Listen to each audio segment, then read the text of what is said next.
ஏங்க உங்க கண்ணு எப்படி இருக்கு தெரியுமா? அபிராமி பாத்திர அண்டா மாதிரி இருக்கு. பெட்ரோல் ஏன் கேக்குறீங்க? தாமா அவங்க வண்டி இல்லமா. இப்ப சந்தோஷமாடா? எனக்கு ஒண்ணும் ஆகக்கூடாது. ஏன்டா கெட்டன வச்சு திரியற? இல்ல செட் ஆயிடுச்சுடா. கேசட் நீ அப்படியே கூட்டி போய் ரூமுக்கு போனி என்னாச்சு? ஒரு சந்தோஷமாடா? நல்லாவே இருக்கக்கூடாது. அதே ஆசை.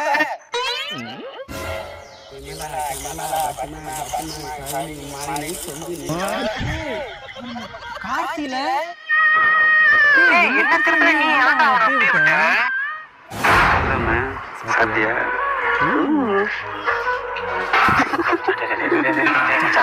அவ்வளவு வேணாம்டா.